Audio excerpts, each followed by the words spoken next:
सौंदर्यामृत पूर्णरश्मि सहजोल्लासोल्लसद् विग्रहे कारुण्याम्बुसरसरोजनयने व्यक्ते सुखैकास्पदे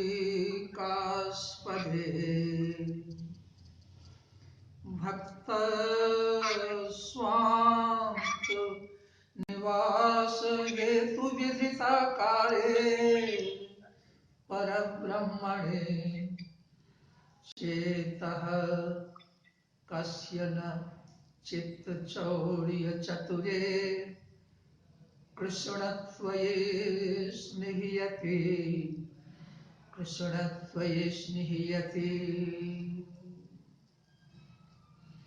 विधेहि देवी कल्याणं विधेहि परमां श्रियम् रूपं देहि जयं देहि यशो देहि द्विषो जहे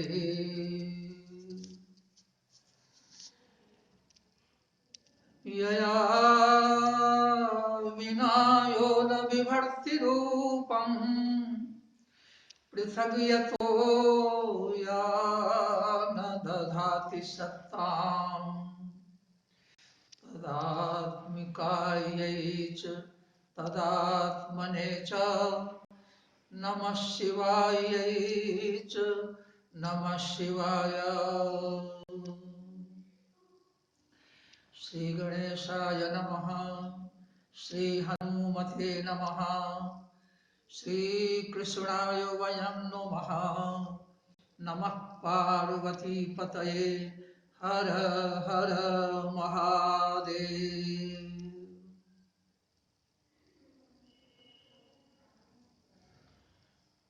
प्रकृत कार्यक्रम की अध्यक्षता करते हुए कुमार जी एवं संपूर्ण सभा को साध्यक्षायै सभायै नमः नमस्कार करता हूँ। बहुत अच्छा आयोजन, अच्छे लोगों जिन्होंने जनता को जनार्दन के रूप में देखने का अपना अभ्यास बना लिया है, उनके द्वारा आयोजित इस कार्यक्रम की अलग महिमा है। गीता सुगीता कर्तव्या, इस पर केंद्रित छोटी बच्ची और अन्य भी वक्ता के हमने उद्गार को सुना, बहुत आह्लाद आया। मन तो इतना विश्रांत हो गया था कि लगा सुनता ही रहूं, बोलूं क्या। पर जो अभी संचालन कर रहे हैं उन्होंने एक बहुत बड़ी बात कही कि केवल सुनो सुनो ऐसा नहीं, बोलो भी। और यह जो शीर्षक है इसका भी यही तात्पर्य है, गीता सुगीता कर्तव्या। गीता को कहा सुगीता करो, गाओ। गीता तो भगवान के मुख से उपदेश की वाणी है, निकली हुई है। होता क्या है, एक अद्वय तत्व है भगवान। उनको अपने परिचय के लिए, अपने जीवन के लिए, अपने अस्तित्व के लिए, अपने बोध के लिए संसार की आवश्यकता नहीं है।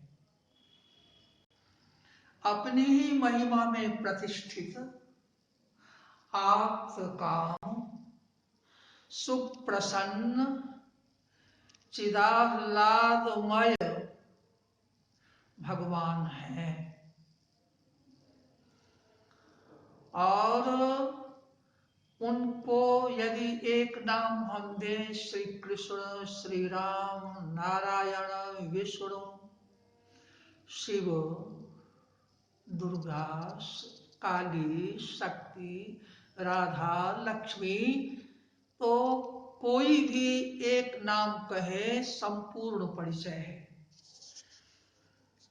हमारे समाज में एक बच्चा जन्म लेता है और उस बच्चे से संबंधित 10, 20, 25, 50 अलग अलग अपनी इच्छा से, अपने उद्गार से नाम रखते हैं। व्यक्ति नामी एक होता है, बच्चा एक है, नाम अनेक हैं। और अनेक लोगों में जो एक अपार स्नेह है बच्चे के साथ, अपार आह्लाद जुड़ा हुआ है, उसके कारण नाम का आनंद होता है। उन नामों में कोई न छोटा है न बड़ा है, वह तो आनंद है, वह तो उत्साह है, वह तो स्नेहातिशय है, वह तो आत्मीयता है, वह आत्मा है।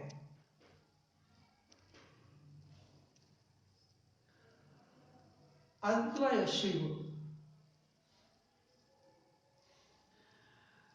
जिनको हम एक स्वरूप में देखें तो वो विश्व से उत्तीर्ण हैं और सदा उस स्वरूप को बनाए रखते हैं। पर उनके साथ एक बात जुड़ी हुई है, वह है स्फुरणशीलता उनकी। स्फुरणशीलता का मतलब क्या है?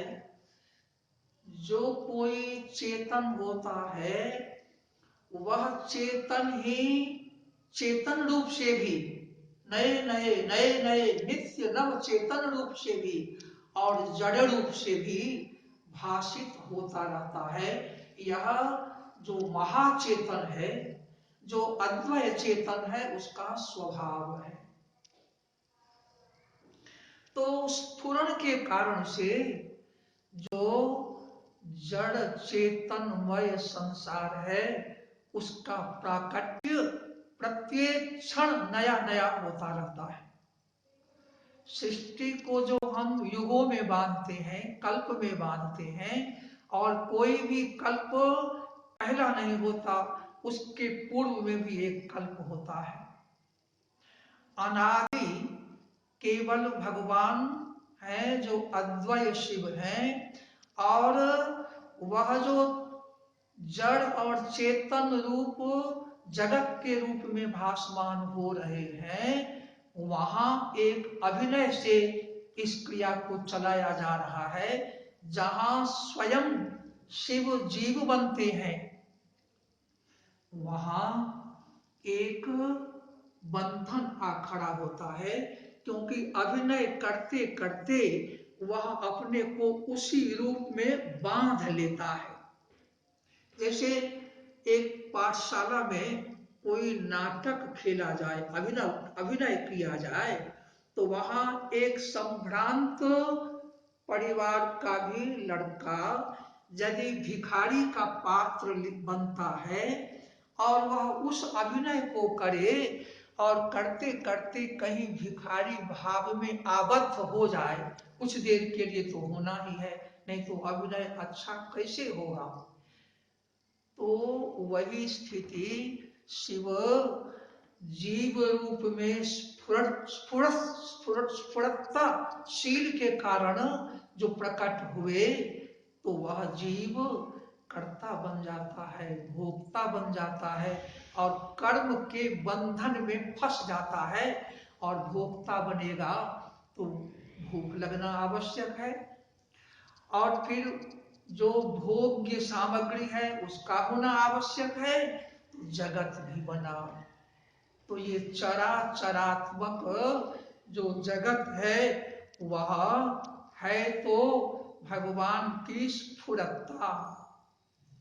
क्योंकि जैसे एक घड़ा को, एक ईंट को हम जहां रख देते हैं वहां बैठा रहता है, वैसा भगवान नहीं हो सकते। तब तो फिर एक ईंट में और भगवान में क्या अंतर रह जाएगा। तो वो स्फुरता जो है वो जगत का सदा सदा सृष्टि विनोदाय सदा स्थिति सुखासिने सदा त्रिभुवनाहार तृप्ताय स्वामिने नमः। प्रत्येक क्षण में सृष्टि हो रही है जगत की, प्रत्येक क्षण में स्थिति बन रही है और प्रत्येक क्षण में संहार हो रहा है। यह तीन स्थितियां तो बहुत सारे ग्रंथों में प्राप्त होती हैं, पर दो और स्थितियां हैं भगवान की, वह है निग्रह और अनुग्रह। जैसे प्रभु के ये तीन कृत्य हैं, सृष्टि स्थिति प्रलय, उस तरह से दो कृत्य हैं, निग्रह कृत्य और अनुग्रह कृत्य। निग्रह कृत्य का मतलब होता है थोड़ा सा सावधान कर देना, थोड़ा सा चैतन्य को जगा देना। बच्चा कितना भी प्यारा हो, कहीं से यदि उसमें प्रमाद आता है तो माँ है, पिता है, गुरुजन है, उसे थोड़ा सा कठोर वचन बोल देते हैं, ये क्या कर रहे हो, जिससे उसका प्रमाद भाव, उसका आलस्य भाव, जो कर्तव्य से उसे विमुख कर रहा है, महान बनने से उसे रोकेगा, वो हट जाए, उसके लिए थोड़ा परुष वचन आता है। तो उसी तरह का यह तिरोधान कृत्य है, निग्रह कृत्य है। और अनुग्रह कृत्य जो भगवान का है, उसको कैसे प्राप्त किया जाएगा। यह स्थिति कब बनती है, जब संघर्ष के लिए खड़े हैं दो पक्ष में लोग,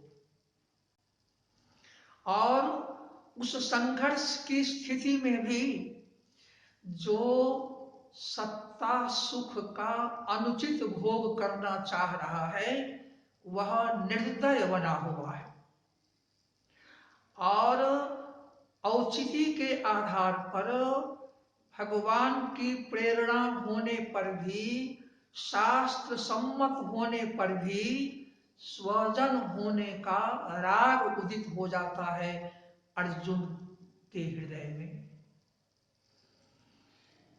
ये जो राग है, यह राग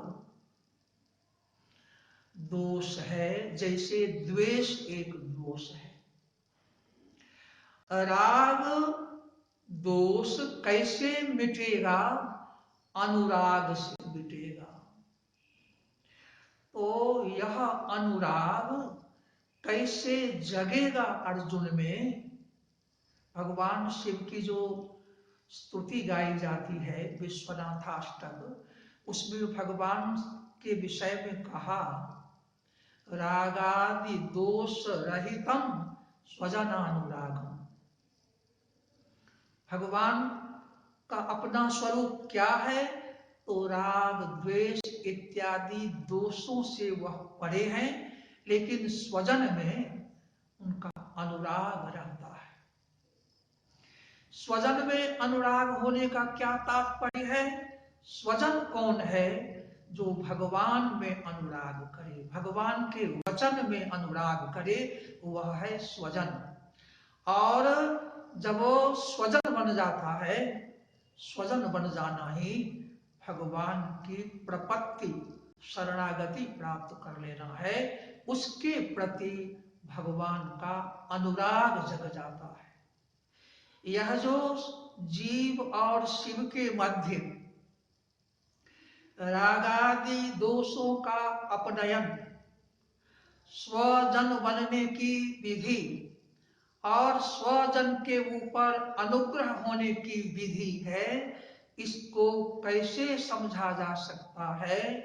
तो शास्त्रों में बताया, सृष्टि स्थिति प्रलय को भगवान अपने स्वरूप में रहकर भी, ईश्वर स्वरूप में रहकर भी करते रहते हैं, उसमें उनको कोई रुकावट नहीं है। निग्रह कृत्य को भी भगवान ही करते हैं, किंतु वह एक भूमिका है, एक प्राग रूप है अनुग्रह का, निग्रह कृत्य। पर जब भी भगवान को अनुग्रह करना होगा तो उन्हें गुरु के रूप में प्रकट होना होगा। भगवान वासुदेव, भगवान श्री कृष्ण दुर्वासा ऋषि के शिष्य हैं और दुर्वासा ऋषि से, गुरु से भगवान श्री कृष्ण ने जीव और शिव में अभेद होने की बात को भली भांति समझा है। और समझने के बाद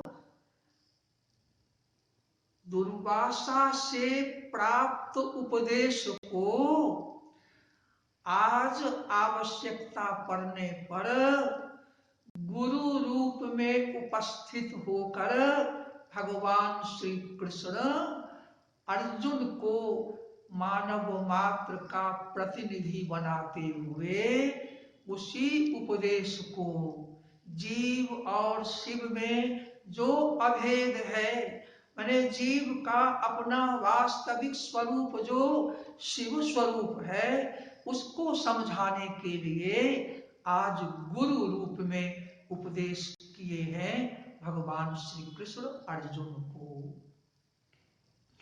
और जब तक वह सखा भाव में देख रहा है अर्जुन भगवान को, तब तक वह उपदेश का अधिकारी नहीं बनता और उपदेश को आदेश के रूप में ग्रहण नहीं करता, समझ नहीं पाता है जब तक सखा।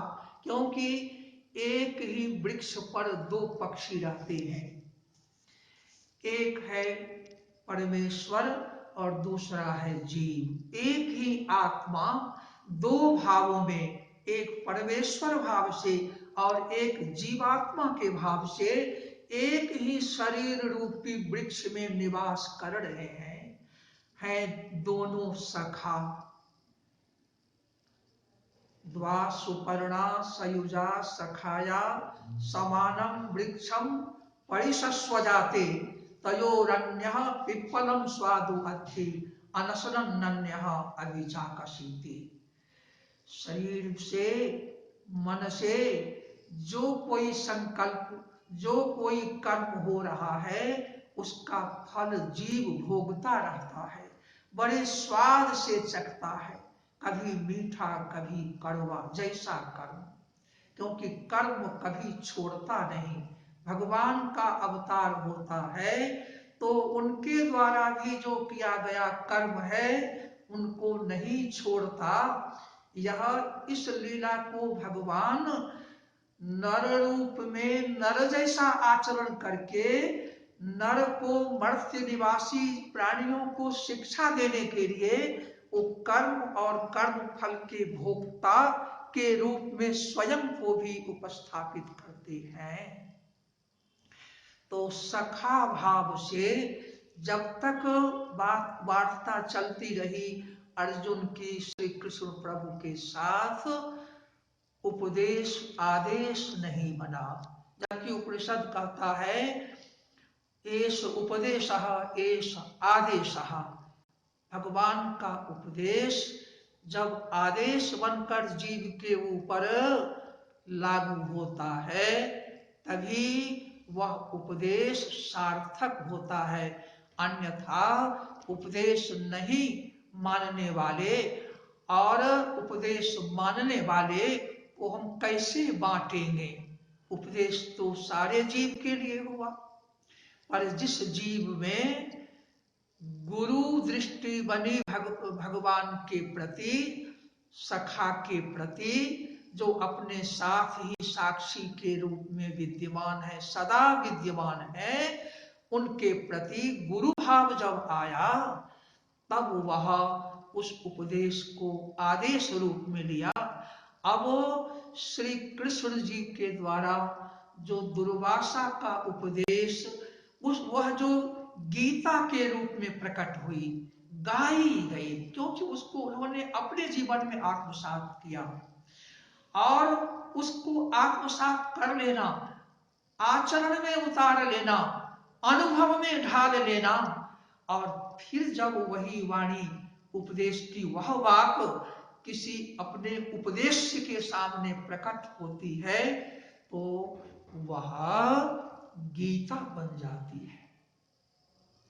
और भगवान ने अर्जुन को गीता के माध्यम से जो उसके आचरण में उतरवा दिया, कहा अर्जुन ने नष्टो मोहः स्मृतिर्लब्धा त्वत्प्रसादात् मयाच्युत, ये है गुरु प्रसाद। मोह अज्ञान नष्ट हो गया, अज्ञान चढ़ा हुआ था सखा भाव में। स्मृतिर्लब्धा, शास्त्रों में पुराणों में तो बहुत सुन रखा था स्वजन के साथ हम कैसा व्यवहार करें। भगवान होते हैं, भक्त होते हैं, भगवान की कृपा से ध्रुव छोटा बालक भी लोकोत्तर पद को प्राप्त कर लेता है। प्रहलाद दैत्य वंश में जन्म लेकर के भी सबसे बड़ा भागवत बन जाता है। यह स्थितियां बनती है तो जब तक भगवान गुरु के रूप में नहीं उपदेश को गाते हैं तब तक वह उपदेश आदेश नहीं बनता। और वो कब बनता है तो अर्जुन को कहना पड़ा। वो क्या कहते हैं कि मैं कार्पण्य दोष से उपहत स्वभाव वाला हो गया। कार्पण्य दोषोपहत स्वभाव, तो मुझे कुछ समझ में नहीं आता है कि मैं क्या करूं क्या न करूं।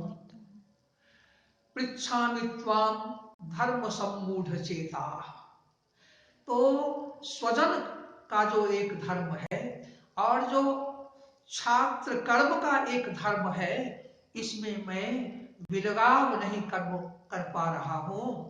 पृच्छामि त्वां धर्म सम्मूढ़ चेता, दो धर्मों का एक सम्मोह पैदा हो गया है, अज्ञान उपस्थित हो गया है, विवेचना नहीं कर पा रहा है। यच्छ्रेयस्यात् निश्चितम ब्रूहि तन्मे शिष्यस्तेहम् साधु मां त्वां प्रपन्नम। अभी यह उपदेश को आदेश के रूप में स्वीकार करने हेतु स्वयं को भगवान का शिष्य कहा, इस भाव में उतर आया और पृच्छा।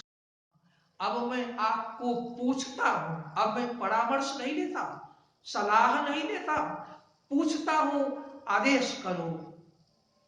यच्छ्रेयस्यान् निश्चितम ब्रूहि तन्मे शिष्यस्तेहम् साधि मां, मेरे ऊपर शासन करो।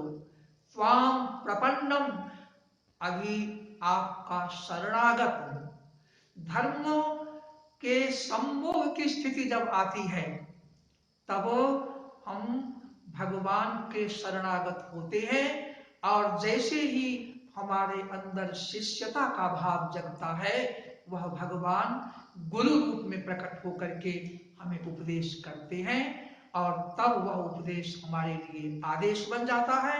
और फिर भगवान पूछते हैं उपदेश देने के बाद, और सारे उपदेश जो दिए हैं, क्या बात है, एक बार ही सुन लेने से व्यक्ति अपने आचरण में उतार सकता है, चाहे वह आज तक के कई जीवनों में कभी भी धर्म सभाओं में न गया हो, फिर भी वह अपने जीवन में उतार सकता है।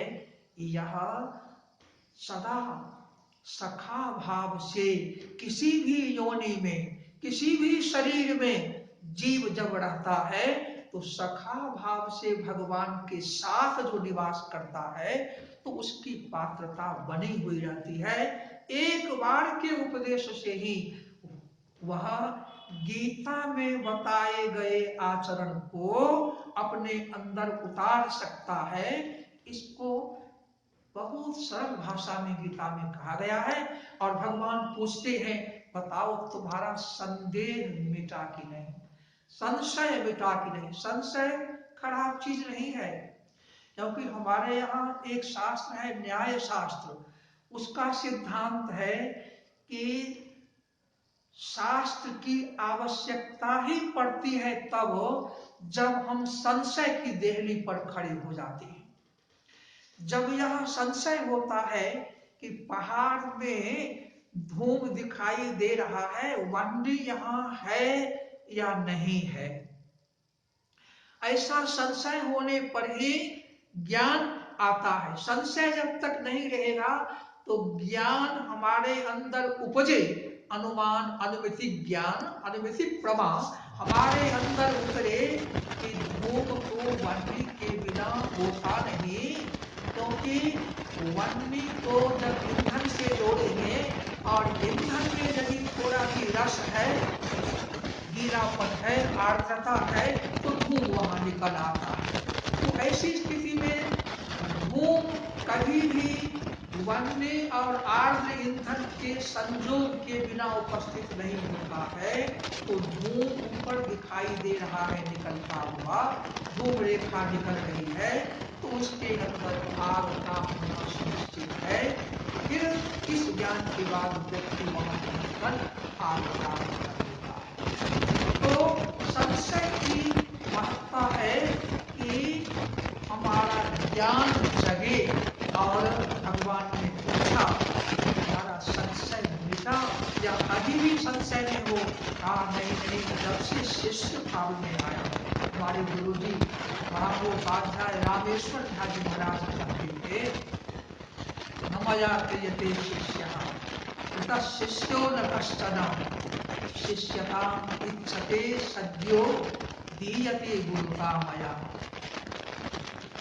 मैं किसी को शिष्य बनाकर और जीवन भर तुम शिष्य और मैं गुरु इस भाव की शिक्षा नहीं देता। आज तक कोई नहीं कह सकता कि मैं किसी को चेला बनाकर और कहा तुम अब जीवन भर चेला और मैं तुम्हारा जीवन भर गुरु। तब फिर आप करते क्या है? आपके पास तो लोग आते हैं शिष्य भाव से, तो शिष्यता इच्छते, जो शिष्यता की इच्छा करता है उसे गुरुजी कहते रहे शिष्यता इच्छते सद्यो दीयते गुरुता मया।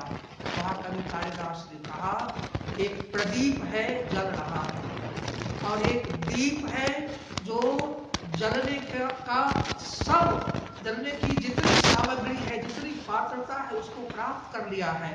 अब प्रदीप के स्पर्श हुए वो दीप भी प्रदीप बन गया। तो शिष्यता की पात्रता आई, अब गुरु से जुड़ा गुरुता उसमें संक्रांत हो जाती है।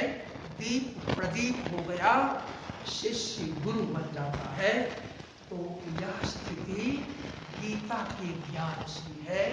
गीता सुगीता कर्तव्या सुमंजयी शास्त्र विस्तार, शास्त्रों का विस्तार।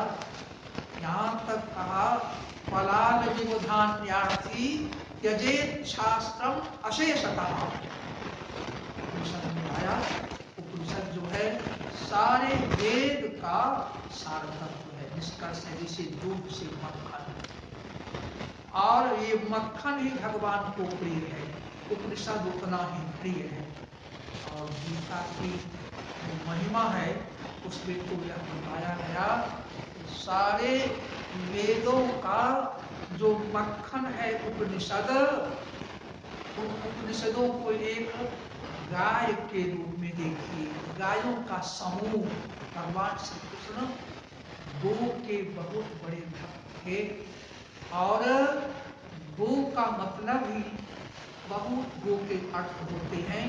तो ये जो गो माता है, यदि संसार में जन्म देने वाली दुग्धादि पान और अन्य तरह की रक्षा से पालन पोषण करके प्रथम गुरु के रूप में मां ही एक बालक को सुयोग्य पात्र के रूप में निर्माण करती है और उस माँ की बराबरी यदि कहीं है तो वो माता की है। इस पर अभी बात आगे बढ़ेगी तो समय का अतिक्रमण हो जाएगा। कभी कभी हम लोग जुड़ते रहेंगे केवल गो माता के विषय में, उनका जो स्वरूप है, उनकी जो चर्या है, उनके अंदर जो आत्मीय भाव है और इतना व्यापक स्वरूप है। श्री कृष्ण को जब अवतार लेना होता है तो सारे देवता चाहते हैं श्री कृष्ण प्रभु जो हमारे स्वामी हैं, उनसे हम नियुक्त न होंगे तो वृंदावन पधारते हैं और उनको रहने का कहाँ स्थान मिलता है तो गो के रोम में। महालक्ष्मी को विश्वास नहीं होता है कि गोलोक धाम को छोड़कर मृत्यु भुवन में जाएंगे प्रभु, लेकिन जब सारी तैयारी हो जाती है तो लक्ष्मी जी कहते हैं मैं यहाँ छूट जाऊंगी, मेरे लिए तो कोई स्थान मैंने ही नहीं माना, देर हो गई, प्रभु कृपा करिए। उन्होंने कहा जब गाय गोबर करेगी तो उस गोबर में आपको, गाय के अंदर स्थान नहीं मिला, गोबर में स्थान मिला महालक्ष्मी को। और जब गो के बछड़े का वियोग एक साल में एक दिन कम रहा, ब्रह्मा जी ने अपराध किया था। श्री कृष्ण प्रभु यही है जो इतने सहज हैं, इतने सहज जो अपने साथ बाल बाल को खाते खिलाते जूठा खाते, जो एक ही शरीर में दो है पक्षी, वो अपने अंदर माँ और शिशु में जूठा का भाव कभी रहा है, लेकिन ब्रह्मा का यह अपराध क्या हुआ, प्रभु से गायों को और बछड़ों को आपस में जो वियुक्त थे तो वो बछड़े को खोज रही थी और बछड़े गायों को खोज रहे थे, भगवान को भूले हुए थे। कि बड़ा अपराध ब्रह्मा से हुआ। इस अपराध का क्षमा भगवान ने नहीं किया। अपराध तो इंद्र ने भी किया था, लगातार वर्षा कर रहा था अपने अहंकार में चोर होकर, पर उसमें क्या हुआ, फल क्या मिला कि सारे ब्रजवासी, सारी गो माताएं, सारे बछड़े गोवर्धन पर्वत के नीचे भगवान के समक्ष, भगवान के साथ हो गए थे। तो एक अपराध ऐसा था तो भगवान को भक्त से वियुक्त कराया गया, ऐसा अपराध जीवन में न आवे। और दूसरा अपराध हुआ भी तो भगवान को भक्तों के साथ किया और स्वयं भी शरणापन्न हुए, अपराध का क्षमापण तो भगवान करते रहते हैं। तो अपराध हम लोगों से न मालूम कितनी बार ज्ञान में और अज्ञान में होते रहे हैं, सारे अपराध को भगवान क्षमा करते हैं यदि हम गीता सुगीता कर्तव्या की आज्ञा का पालन एक बार कर लेते हैं। एक बार किसी अच्छी चीज का चस्का लग जाए, फिर बुरी चीज, विपरीत चीज, प्रतिकूल वस्तु के प्रति हम क्यों आकृष्ट होंगे, जब अनुकूल वस्तु आत्मा से प्रिय दुनिया के अंदर दूसरी कोई चीज नहीं हो सकती है। शास्त्रों में इसकी बहुत बड़ी विवेचना होती है। और गीता जी में तो बार बार जो प्रभु कहते हैं अहम क्रतुः, अहम यज्ञः, क्या कह रहे हैं, अहम जो होता है वह आत्मा के लिए आता है और इदम यह आता है अनात्मा के लिए। जो अनात्म वस्तु है, दुनिया की सारी चीजें दो भागों में पहले आप बांट लीजिए, एक अहम, दूसरा इदम। अहम जो है वह है स्वयं भगवान, चेतन, और इदम जो है वह अचेतन है, सारी इकाई जगत की। तो अहम और इदम, अहम जो संस्कृत में प्रथमा एक वचन में कहा जाता है, जिसको हिंदी में मैं कहते हैं, उस अहम को भगवान सदा गीता में यही कहे हैं, मैं यह अहम। भगवान वासुदेव ये है, शिव ये है, नहीं कह रहे हैं। प्रत्येक जीव जिसको अहम के रूप में, सच्चे अहम के रूप में जान ले, बस वही जानना उसके मानव जीवन को सार्थक बना देता है। वह अहम अलग अलग नहीं है, प्रत्येक शरीर में अलग रूप से वह भाषित होता हुआ भी, जैसे भगवान सूर्य है आकाश में, और नीचे गंगा जी का प्रवाह है, और उसमें जो सूर्य का प्रतिबिंब होता है, और 100 जो और भी सरोवर हैं, तालाब हैं, पूरी नदियां हैं, वहां भी हो रहा है सूर्य का प्रतिबिंब। तो सूर्य जो ऊपर है आकाश में बिंब, और उनके जो प्रतिबिंब पड़ रहे हैं जल में, तो वो सारे प्रतिबिंब उस बिंब सूर्य का ही अनुकरण कर रहे हैं, अनगिनत है। लेकिन क्या वह सूर्य का जो एक स्वरूप है, बिंब रूप का है, उसका वास हो रहा है, उसका कोई विरोध हो रहा है? वैसे ही अंतःकरण में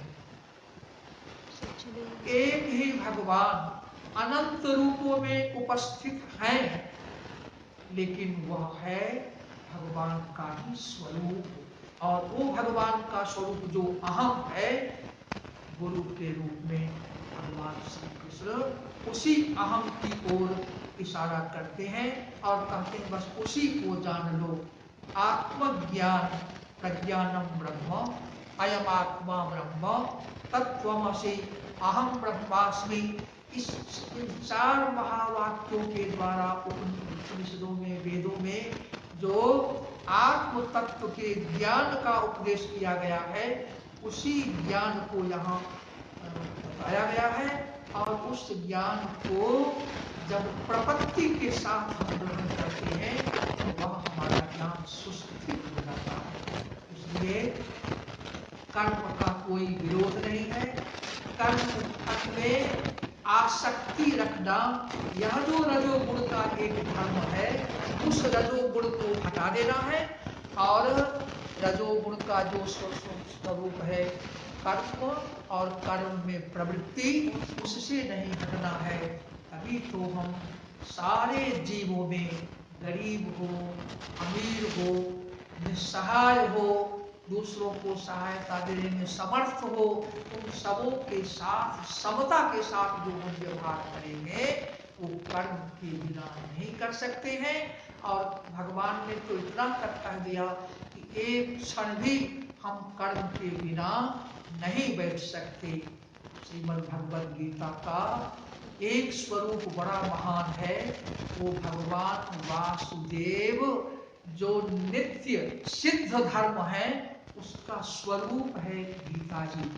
आप गीता जी का जो पहला श्लोक है, धर्म क्षेत्रे कुरुक्षेत्रे, उसका पहला एक स्वर अक्षर लीजिए, धर्म। स्वर के साथ जो व्यंजन होता है उसको एक साथ ले लेते हैं। ध के बाद अ है, अ के बाद र है, तो अ के दोनों तरफ जो व्यंजन है उनको भी स्वर के साथ कर लीजिए, तो ये धर्म। और सबसे अंतिम श्लोक है मतिर्मम, तो उसका अंतिम जो म है, अ सहित म, उसको ले लीजिए। इधर धर पहला, और वो म संस्कृत में एक प्रत्याहार की विधि है, तो धर और म को जोड़ करके धर्म बन गया। ये धर्म है सिद्ध धर्म, माने भगवान श्री कृष्ण का, वासुदेव का जो सिद्ध धर्म है। भगवान निर्गुण पर ब्रह्म है, पर ब्रह्म का ध्यान कैसे होगा? तो हम लोग जो उनका ध्यान करेंगे, उसके लिए अवतार ग्रहण किया है श्री कृष्ण प्रभु ने। हम उस आकार को ध्यान कर पाते हैं, नहीं तो हम कैसे ध्यान करेंगे? और गीता एक दूसरा उनका विग्रह है, धर्म, ये सिद्ध धर्म माने ये जो धर्म पुरुषार्थ में भगवान का जो स्वरूप है वह धर्म, इसी धर्म के लिए जो सिद्ध धर्म है इसी के लिए बार बार व्यास कहते हैं धर्मादर्थश्च कामश्च स किमर्थम न सेव्यते। मोक्ष तो कुछ नहीं, मोक्ष के लिए आपको कोई प्रयास नहीं करना है, क्योंकि मोक्ष सदा प्राप्त है। मन का जो धर्म है वह धर्म है पुण्य पाप, आत्मा का कोई उससे लेना देना नहीं है। सांख्य योग में इसको बड़े विस्तार से बताया गया है, गीता जी में भी विस्तार से बताया गया है। तो जो मन के साथ में बंधन है, राग कर लिया है, उसके कारण से मोक्ष मोक्ष बोला जाता है। बंधन ही नहीं है तो मोक्ष किस लिए? इसलिए पुरुषार्थ को खोजना हो तो भगवान व्यास ने बड़े सुस्पष्ट शब्द में कहा धर्मादर्थश्च कामश्च स किमर्थम न सेव्यते। इसलिए सिद्ध धर्म स्वरूप भगवद गीता है, और भगवद गीता का अर्थ बहुत सहज है। इसी के मुख से, समर्थ गुरु के मुख से एक बार सुनने पर आप स्वयं भी गीता को सुगीता करने के अधिकारी बन जाते हैं। अब गीता सुगीता कर्तव्या, इसी एक मंत्र को अपने जीवन में उतार लें तो हमारे जो आयोजक हैं उन्हें भी प्रसन्नता होगी, और जो लोग इसमें भाग ले रहे हैं उनको भी बहुत प्रसन्नता होगी। एक वक्ता 1000 वक्ता के रूप में उपस्थित हो जाए तो वह एक श्रोता के बराबरी को नहीं प्राप्त कर सकता। आप सब श्रोताओं को वक्ता की एक इकाई में हाथ जोड़कर प्रणाम करता हूँ, और आप में गुरुता की बुद्धि को अपनाता हूँ। आप गीता सुगीता कर्तव्या को मंत्र रूप में अपने जीवन में उतारें, यही हमारा निवेदन है। जयतु गीता, जयतु श्री वासुदेव कृष्ण। नमः पार्वती पतये, हर